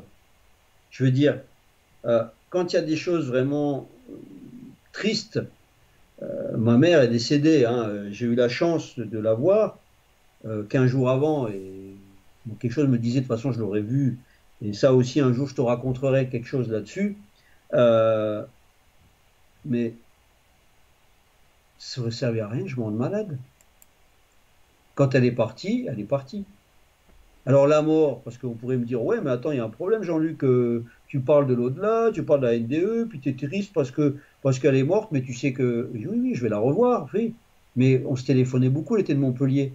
Le seul truc qui m'a manqué, c'est qu'un jour, parce qu'on faisait presque de la télépathie ensemble, combien de fois je prenais le téléphone, soit il sonnait, soit je faisais téléphone, elle était en train de m'appeler. C'est la seule chose qui me manquait, parce que là-haut, elle n'a pas le téléphone, je ne connais pas le numéro. Sinon, je l'aurais appelé. Voilà, c'est tout. Mais je sais qu'on va se revoir. Il faut rester. Le maître mot de tout ça, si on devait conclure, il n'y a pas grand-chose. S'il devait y avoir une religion mondiale, c'est aimez-vous les uns les autres. Ne faites pas aux autres ce qu'on ne voudrait pas qu'on vous fasse. Ça, c'est important, hein. Et considérez votre prochain comme votre frère. Si vous êtes des gens honnêtes et tout, vous n'avez pas envie de couillonner votre frère. Et si vous avez une voiture avec une boîte de vitesse foutue, dites-lui au gars. J'ai vendu un vélo elliptique il n'y a pas longtemps parce que je ne m'en servais plus, parce qu'il prenait beaucoup de place. J'avais le cache. J'ai fait la photo avec le cache enlevé. Il y en a un, il me dit oui, mais il manque le cache. Ben oui, mais je le sais. Mais vous ne payez que 100 euros, il vaut 300 euros. Maintenant, vous n'êtes pas obligé de le prendre. Il y a une dame qui est venue, elle l'a vu, je dis vous avez vu? Elle me dit oui, oui, il n'y a pas de problème. Mais même moi, je suis tranquille. Elle a pris et elle était contente. Je lui ai fait essayer. Je dis, mais ça vous dérange pas le cash? Elle me dit non. Ah, bah alors tant mieux. C'est pas plus. Je veux dire, c'est le bon sens, comme tu dis. Parce que quand tu vois un truc, quand on fait quelque chose de bien, parce que tout le monde me dit oui, le bien, le mal. Ah, le bien, le mal n'existe pas. D'accord. Explique-moi un truc. Quand tu fais quelque chose de bien, waouh, tu as un truc en toi incroyable. Quand tu fais une saloperie, pourquoi? Le bien et le mal n'existe pas, alors d'où ça sort ça? Et je finirai juste aussi un truc sur le bien et le mal. Alors, voilà, ça, j'aimerais qu'on m'explique. Bon, moi, j'ai la réponse, mais je la garde pour moi. J'ai assisté un jour à un reportage, et vrai, hein, pas un fake news. Ils avaient filmé un exorcisme. Je suis très basique, d'accord? Cette dame se plaignait d'avoir plein de mouches, le crucifix qui noircissait, des odeurs pestilentielles dans son appartement. Elle était à Paris. Et elle était très croyante. Elle allait à l'église et tout, et elle ne savait plus quoi faire. Elle a fait venir un sanitaire, ils ont démonté, une odeur mais de cadavre. Elle ne comprenait pas. Et de temps en temps, elle se sentait oppressée et ça n'allait pas. Donc elle a été voir un prêtre orthodoxe qui est exorciste, donc ils ont filmé. Et là, il y a deux choses à te dire. Ok. La dame, il y avait un prêtre derrière, un prêtre à côté. Il lui dit de se mettre sur le prie-dieu. Elle se met sur le prie-dieu. Il vient avec un crucifix. Donc un crucifix, on est d'accord, c'est un morceau de bois avec une statue. Hein? C'est rien de plus. Hein. Parce que si tu enlèves la symbolique ou quoi, en tant qu'objet, c'est du bois et une statue, il C'est n'y a sûr. rien. Bon, le prêtre commence à bouger, il lui met la statue. La femme, elle bloque les mains. Et elle commence à vociférer en une langue et avec une voix qui n'est pas la sienne. Et le prêtre a continué, continué, continué, continué. Donc elle tournait la tête, jusqu'à ce qu'elle puisse plus tourner la tête. Elle était là, et là, il lui met le Christ, elle tombe. Et c'était fini. Alors qu'on m'explique au niveau du Christ, s'il n'y a rien, pourquoi cette petite morceau de bois avec la statue, elle a fait quelque chose? C'est pas de l'hypnotisme, puisqu'après elle a témoigné, il n'y avait plus rien dans sa maison, son appart. Comment on explique ça? Parce que quand il y a un dédoublement de personnalité, on peut dire c'est de la psychanalyse, on va en psychiatrie. Quand tu as un truc, moi j'ai vécu aussi des choses comme ça dans un appartement, quand tu as des choses qui arrivent, c'est de la psychanalyse aussi. Il faut qu'on m'explique. Je veux dire que j'ai aussi une expérience depuis des années sur le paranormal et tout, et on n'explique pas. Soit je suis fou, mais alors tous ceux qui étaient avec moi, ils étaient fous aussi. Alors on va te dire c'est peut-être une illusion de groupe. Ah oui, je ne vois pas pourquoi. Tu vois, il y a tout ce truc qui fait qu'à un moment donné, si on pense que le mal n'existe pas, on lui laisse la porte ouverte à tout. Et si on dit que, comme je ne sais plus comment il s'appelle, d'ailleurs je n'ai pas retenu son nom, dans un livre là, il disait que le mal et le bien sont subjectifs. Ah ben si le mal et bien c'est subjectif, s'il a une jolie femme, moi je vais là-bas, je vais la violer. Parce que pour lui c'est mal. Pour lui, pour moi c'est pas mal. On comprend? Il faut arrêter avec ça. Il y a le bien et le mal. Et le mal, c'est le bien surtout, c'est de donner de l'amour aux gens, de les aider. Et quand tu aides ton prochain, tu t'aides toi-même. Parce que si la France, sans faire de jugement hâtif, si les pays alliés avaient aidé l'Allemagne, peut-être que Hitler ne serait jamais né. S'ils avaient été dans l'abondance, ils n'auraient rien pu faire. C'est parce qu'ils étaient dans la souffrance. Et il y en a toujours un qui profite du système. Qu'est-ce que, aujourd'hui pour toi, quand tu nous parles de ta paix qui t'habite, dans quelle mesure est-ce que la contemplation fait partie de cette paix? Dans quelle mesure est-ce que la prière fait partie de cette paix? Dans quelle mesure le remerciement, l'émerveillement fait partie de cette paix? Alors il y a beaucoup de choses, hein, je peux les répéter si tu veux. Non, non, non, non, c'est bon, c'est bon.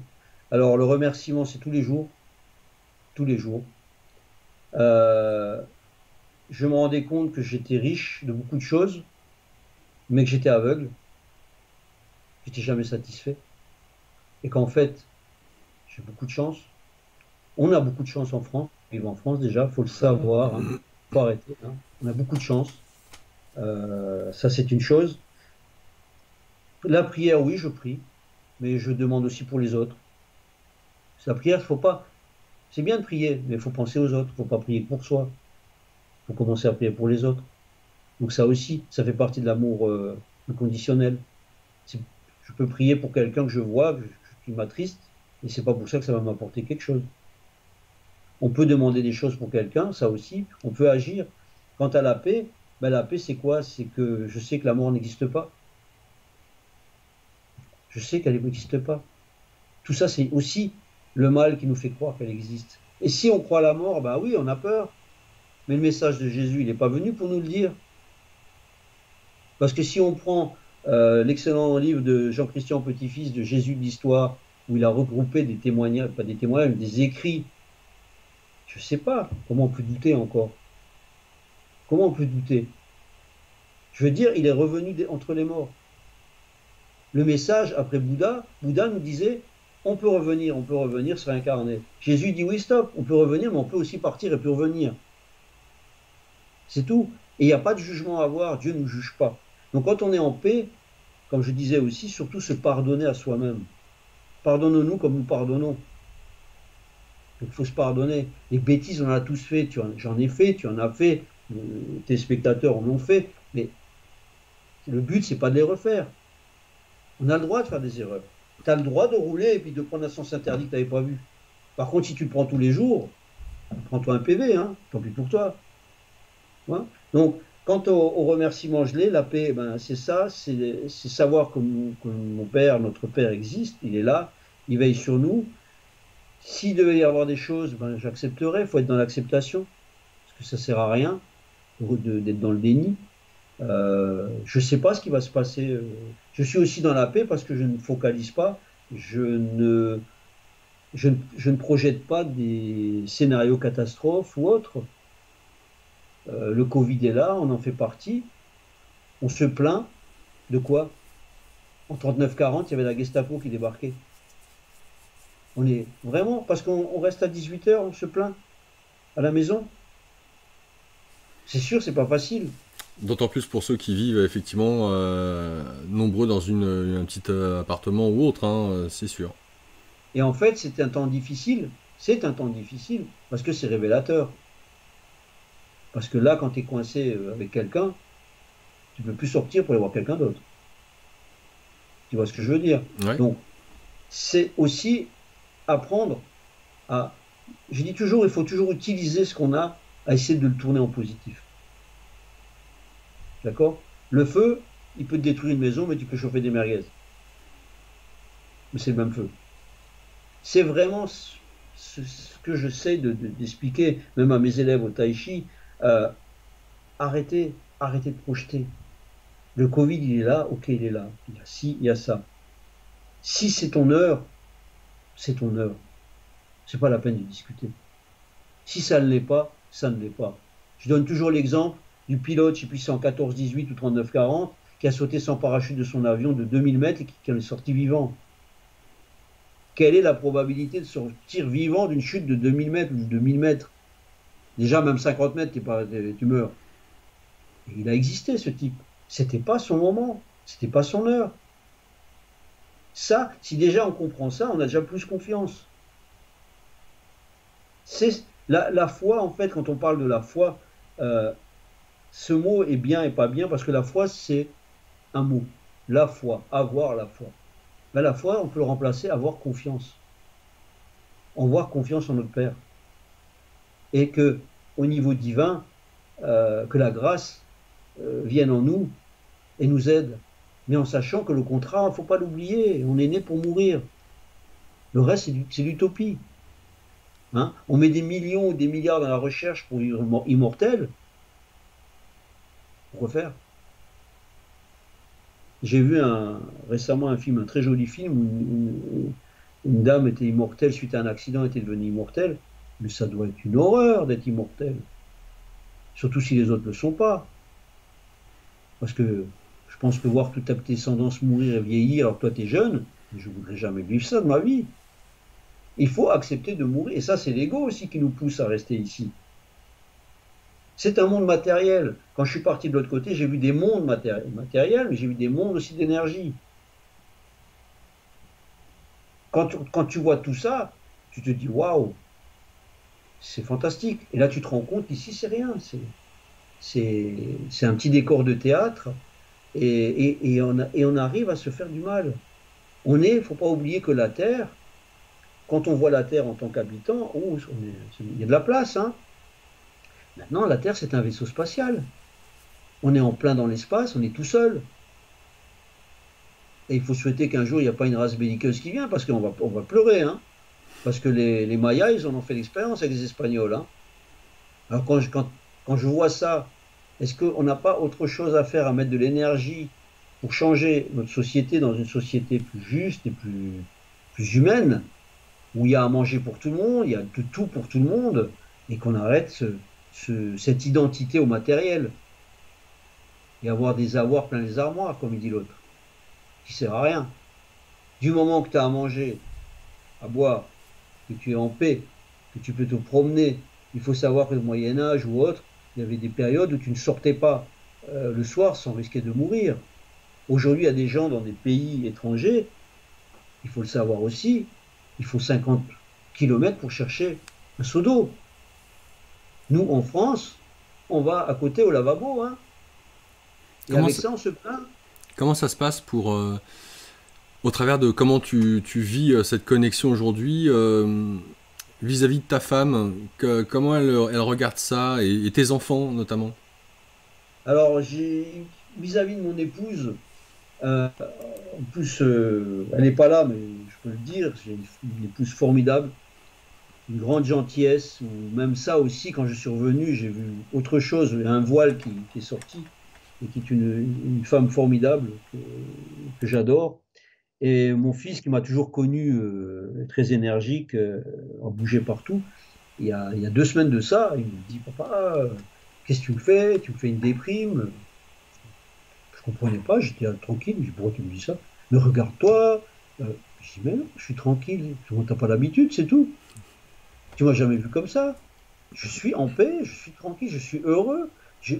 L'amour et le bonheur, tu sais, c'est quoi? Ça peut être simplement ton fils qui s'assoit en face, tu es avec ta femme, tes 2 fils, ta petite fille, et tu manges même une soupe. C'est pas forcément rouler dans une Bentley.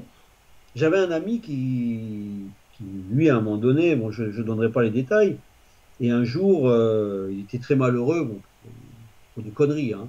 Il avait fait des conneries. Et je lui avais dit, tu sais, les larmes, elles tachent même le cuir des porches, hein. C'est tout. Tu peux avoir tout ce que tu veux. C'est pas ça qui va te rendre heureux. Le bonheur, c'est un état. C'est pas avec du matériel que tu vas l'avoir. C'est pas parce que tu auras 50 lingots d'or sur la table que tu vas être heureux. Parce que sinon, tous les gens riches et célèbres seraient tous heureux. Et ils seraient pas obligés de prendre la coke. Pas tous, hein, bien sûr, mais je veux dire certains, ceux qui l'avouent, hein, il y a quand même pas mal d'acteurs ou quoi qui ont avoué, qui se droguaient et tout, et tu te demandes pourquoi. Ils ont tout.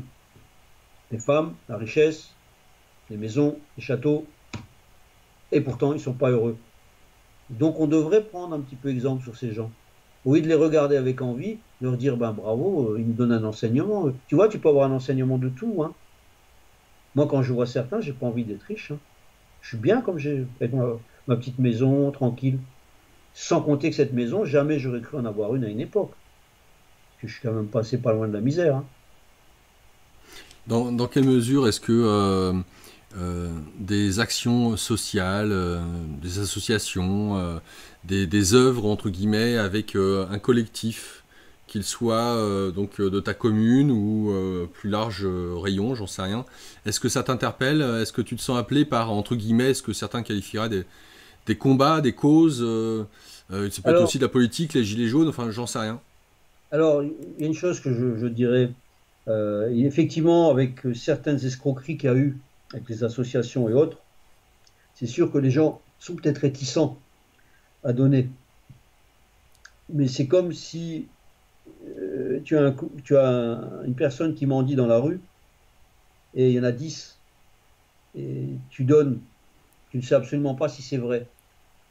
Mais il faut, à mon avis, donner quand même de temps à autre parce qu'on pourrait passer à côté de celui qui en a besoin. Tu comprends ce que je veux dire? Donc, les associations, de temps en temps, il faut donner un petit peu, pas grand-chose, voire cibler. Des fois, on dit on n'a pas d'argent pour donner. Mais si je prends un exemple, et c'est pas un effet, comment dire, c'est pas lié, il n'y a pas un double sens, hein. Mais si on prend les gens qui fument, ils ont quoi payer un paquet de cigarettes, ils pourraient vous donner de temps en temps 10 euros, pas forcément tous les jours. Je veux dire, quand on peut, on n'a peut-être pas la pensée de le faire, mais si on peut, on donne. Quand on sait que l'association elle est digne de foi, ben, on peut donner allez, 50 euros. L'année, 100 euros, c'est rien. Mais si c'est multiplié par 10 000, par 1 million, les 50 euros, on ne va pas les sentir, nous. Mais les personnes multipliées par 1 million, elles vont les sentir, les 50 euros. Je veux dire, il y a vraiment ce côté solidarité qu'il faut mettre en place. On parlait du journée de la femme, c'est très bien la journée de la femme, mais c'est triste qu'il y ait une journée de la femme. Et je m'explique, attention, je m'explique. C'est parce qu'il faut qu'on montre qu'il y a une journée de la femme, alors que la femme devrait être au même niveau que les hommes. Si c'était comme ça, il n'y aurait pas de journée. Ça prouve qu'il y a un problème puisqu'on fait une journée de la femme. Ouais, au même titre qu'il y a SOS Racisme, c'est malheureux qu'on en vienne à créer une association pour défendre des droits des étrangers ou des gens de couleur ou autres. Ça n'a Voilà. pas vraiment de sens en soi. Ça n'a pas, et pourtant, Voilà. Ouais. Donc tant qu'il y aura des trucs comme ça, c'est qu'il y a des problèmes. Quand on parle, moi j'ai vécu vraiment dans mon enfance modestement, euh, et je sais par où je suis passé et tout, que j'aurais pu très bien mal finir. C'est pour ça qu'il faut comprendre que quand on n'a pas d'avenir, quand il n'y a rien qui est devant, qu'est-ce qu'il nous reste? Et si en plus tu ne crois pas en Dieu, bah, c'est vite fait, hein. C'est vite fait. Et sans compter les messages subliminaux des certaines séries, parce que quand tu regardes certaines séries, c'est quoi? C'est le pognon, c'est le fric, c'est le pouvoir, c'est la belle bagnole. Tu vois les clips vidéo, je ne les regarde plus, mais à une époque, j'avais des clips vidéo, tu vois le gars de 22 ans qui vient avec une Lamborghini Murena. Moi, j'en connais pas beaucoup qui peuvent s'en payer une, hein. Et ça, c'est le modèle qu'on donne aux jeunes. Et lui, bien sûr, il a veut sa Lamborghini, mais il ne pourra jamais se la payer, mais il ne le sait pas encore. Tu vois? C'est vraiment l'engrenage. Comment tes enfants perçoivent, on va dire, ta connexion à la transcendance? Moi, j'en parle pas toujours. Je parle plutôt quand il y a des moments ou des doutes. Alors, des fois, j'explique. Mon fils était le plus jeune et avait été un petit peu enclin à certaines choses. Et je lui ai expliqué, c'est pas utile. Je dis, mais tu fais ce que tu veux. C'est surtout ça. C'est pas du jugement. C'est pas parce que là, on s'est contacté quand tu m'as proposé l'interview. Bon, bah, ça m'a fait plaisir, ça me fait plaisir. J'espère que ça apportera quelque chose. Je suis pas là pour me montrer ou montrer mon visage ou autre. Je m'en fous complètement. Après, même si je repars dans l'eau, c'est pas important. Mais si ça peut aider des gens, ça les aide. Il y a des gens aujourd'hui qui sont dans la détresse justement tout seuls dans leur appart et ils croient qu'ils sont seuls, mais on n'est pas seuls. Comme il dit Gilbert Bécaud, la solitude, ça n'existe pas. Il y a notre père qui est là. Il faut juste prendre conscience de ça. Si tu le sais, tu n'as plus peur. Et être seul, c'est quoi? C'est être avec soi-même. Mais le lendemain, on a un couvre-feu à 18 heures, mais de 6 heures à 18 heures, on ne peut pas voir des gens. On ne peut pas dire bonjour. Déjà, il y a un truc tout simple. Que tout le monde commence à se dire bonjour en passant dans la rue. Et que tout le monde se souhaite un joyeux Noël pendant les fêtes de fin d'année. Même si on ne se connaît pas. Qu'on commence déjà par ça. Tu vois, il n'y a pas besoin de faire grand-chose. Qu'on commence juste par se dire bonjour. Dans les ascenseurs, dans les bureaux. Juste bonjour avec un sourire. Ça sera déjà pas mal. Tu vois, il n'y a même pas besoin d'argent pour ça, hein. Juste se dire bonjour. Et si une petite vieille a un sac, elle n'arrive pas à le porter, ben qu'on le porte. Si assis, ben qu'on l'aide. S'il y a des agriculteurs qui sont autour et qui voient un agriculteur qui est en détresse, qu'il aille l'aider, même si peut-être cette personne n'a pas été toujours bien ou bienveillante, mais elle le deviendra. Tu vois, c'est vraiment Créer un cercle vertueux. pour moi, c'est un cercle chrétien surtout. Comme je dis, le christisme, la philosophie du Christ. Faut savoir quand même que pour ceux qui doutent du Christ, s'il a existé, il a quand même été condamné le jour du sabbat parce qu'il a guéri un lépreux. Donc ça veut dire que même je ne dis pas les juifs, parce qu'il faut arrêter de dire que les juifs ont tué le Christ. C'est faux. C'est les grands prêtres, pas les juifs.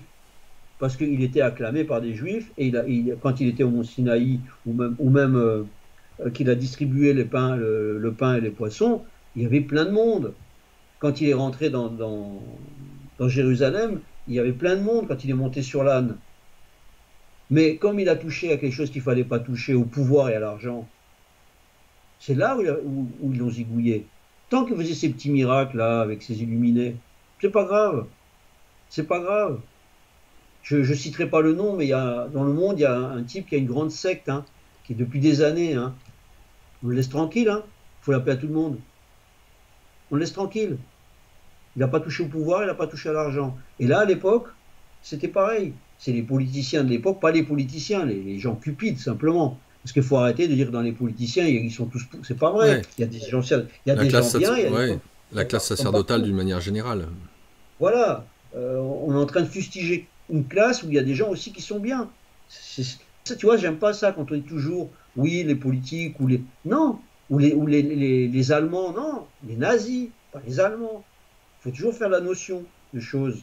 Donc, en faisant ça, c'est-à-dire au niveau du Christ, cette religion qui est née, qui a fait tomber beaucoup de choses, parce qu'il y a beaucoup de gens, un truc tout simple, on peut remercier le Christ quand même pour quelque chose. On ne travaille plus le dimanche, hein. Eh oui, avant on travaillait 7 jours sur 7, d'accord? On a les jours fériés, on a plein de choses. Et c'est quand même un homme qui est né il y a 2000 ans, hein, plus de 2000 ans, 2021 ou à peu près, et qui a créé quelque chose d'incroyable. Et au lieu d'aller là-dedans, on suit l'autre. Il faut arrêter, tout simplement. Avec nous, Jean-Luc Ferrer. Jean-Luc, merci pour ton témoignage. On rappellera donc pour ceux et celles d'entre vous qui souhaiteraient se procurer ton livre, donc La Porte du Bonheur, d'eau de Jean-Luc Ferrer. On peut le retrouver via le site d'Immédia sur l'article consacré à cette émission témoin. On vous invite à vous rendre, si vous êtes sur YouTube, dans le descriptif, juste en dessous, vous avez le lien, vous cliquez et vous avez toutes les coordonnées ou en tout cas les liens nécessaires pour contacter Jean-Luc ou se procurer son livre. Je vous invite à mettre un pouce vers le haut ou un pouce vers le bas, à laisser un commentaire, à partager cette émission si vous estimez qu'elle vous a apporté ou qu'elle pourrait aider ou apporter auprès de certaines personnes, et puis à vous abonner à la chaîne YouTube ou à la page Facebook d'Immédia. Et puis, si encore une fois, vous avez reçu de la bonne nourriture, à faire une donation en fonction de vos moyens, si ça vous parle en tout cas et ça résonne en vous, ça sera très apprécié. Jean-Luc, un grand merci pour t'être donné en transparence dans le cadre de cette émission. Et puis, écoute, je te souhaite bon vent, plein de bonnes choses à toi. Merci à toi, merci, c'était vraiment un agréable moment. J'ai eu plaisir à discuter avec toi, avoir cette interview. J'espère que ça peut apporter quelque chose aux personnes. Après, en toute humilité, bien sûr, je n'ai pas la vérité ni quoi que ce soit, mais si je devais finir cette interview, c'est n'ayez pas peur, arrêtez d'avoir peur. Merci Jean-Luc. À bientôt. À bientôt.